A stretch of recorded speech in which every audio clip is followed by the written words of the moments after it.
Lost Tango in Paris is one of the most controversial films ever made. It came out in 1972, and even to this day, it still would have been very, very shocking. Especially even more today than back in the 70s. I bought this film. It was a blind buy. I bought it only because of Marlon Brando. I love Marlon Brando, and because I knew that it was a very controversial film. I love controversy. It's like that Eric Bischoff quote: "Controversy creates cash." Now, this is also one of the most emotionally intense films you'll ever see in your life. I just, I'm just so blown away every time that I see it. Now, granted, I haven't really had as amazing of a watch with this as I did the very first time that I saw it when I first bought it. I watched it by myself on my little portable DVD player, and it was one of the most, it was one of the best experiences I've ever had with the movie. It wasn't the best, but very, very high up there, very, very high at the top. I always like to say that Marlon Brando gives his second best performance ever in this. Marlon Brando is probably the best film actor ever. So narrowing things down to what's his best, that's really saying a lot. I would say that his very best was when he played Terry Malloy in On the Waterfront. But this is a second. Afterwards, you can rank The Godfather as number three or Stanley Kowalski as number three. Doesn't matter as long as you put Terry Malloy in On the Waterfront at number one and Paul in Last Tango in Paris at number two. Even if you want to put Paul in Last Tango in Paris at number one and Terry Malloy at number two, that's fine, whatever. But Brando, oh my god. This came out in 1972, the same time as The Godfather Part 1. And Brando did win the Oscar for The Godfather Part 1. Let's face it, he won for the wrong movie. No disrespect to him winning for The Godfather Part 1, but compare both of those. His performance as Paul in Last Tango in Paris crushes Vito Corleone in the first Godfather film.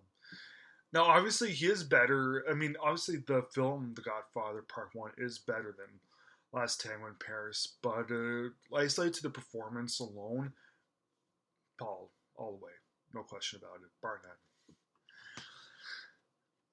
This is his most melancholy, and it's very earth shattering. Whenever there's a performance or a movie as a whole that delivers such a high emotional impact, those are just simply some of the best ones. They're brilliant. I love it when a movie earns its way into me. Not one of those overly sentimental things that really don't earn their way. Like there's that Helen Hunt and the William Hurt movie called Miracle Season. That one did not earn its way. Lost Time in Paris does. See, the movie it deals with such complex characters and such sophisticated ways. And the best part is you are sucked so deep into this world, even though it's not pleasant. You're just suckered so deep into it, you just have a hard time returning back to reality afterwards. And I love it when movies do that to me, just being taken into their own world. It's just amazing, and having that immersive feel, that immersive quality. That's not even the best part of it. It just happens to be one of the best. So the movie is about Marlon Brando, who plays a 45-year-old American living in Paris named Paul, whose wife commits suicide. There's it's never explained why she does, but that's life. There are no answers, and frankly, with depression, if she was depressed, or if we never ever know why she committed suicide, but that's the way life is. Like they, no, there are no easy answers. So he's very devastated of it, and he winds up in a very, very deep and dark depression. And there's this girl who's 20, named Jean, and she's with this French filmmaker, and he's a little bit of a workaholic, doesn't pay a whole lot of attention to her, and yeah, because she's really young, wants to she wants to be more noticed by her man, and she also wants to experiment a little bit more with sex. So she stumbles into an empty apartment and meets up with Paul, and yeah, they meet there on a regular basis, and he demands that they develop a relationship, almost like a friends with benefits sort of thing. But they're not really, they're kind of friends with benefits in a way. They're friends with benefits in the sense that it's a thing that's based only on sex. It doesn't want to know their names. It doesn't want any names to be said, and um, doesn't want to know anything about her. In that blank and dimly lit room, they will meet up and just shut out everything from the outside world, because Paul is so devastated by what happened to his wife that he wants to be completely shut away from society. And she thinks that Paul is an interesting sort of guy, and she's also happy at the fact that she's finally getting noticed, and that there is actually a guy that's actually willing to kind of be with her. Movie, it's kind of silly in the sense that she they have sex within moments of meeting, and if this was made today, it wouldn't be made because people would say, in reality she'd be yelling rape.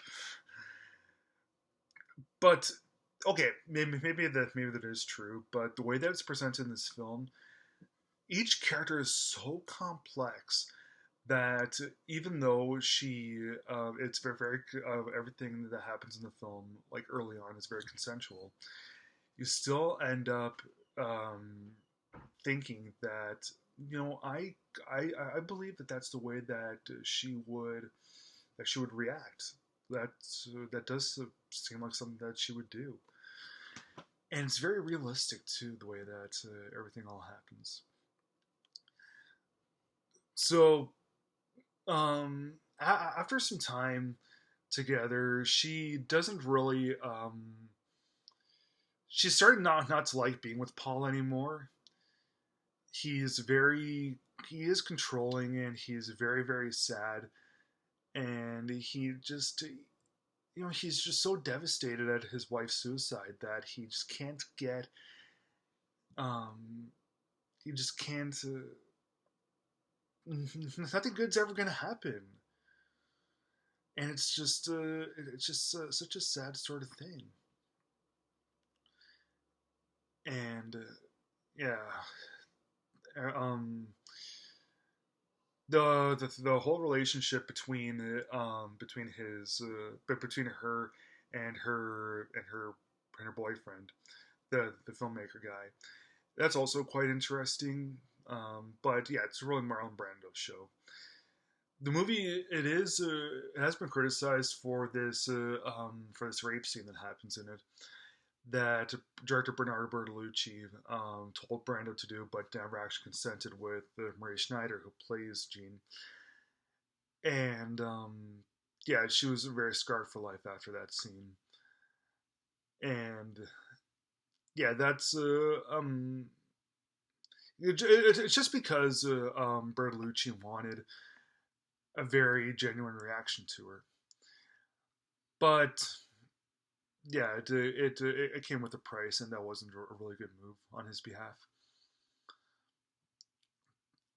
Call it a flaw if you want. The movie itself is really the emotional experience of a lifetime. I adore this film. It's one of my top 100 favorite films ever. If you saw my previous list, well, one of my previous lists of my top 100 favorite films ever, this makes that cut.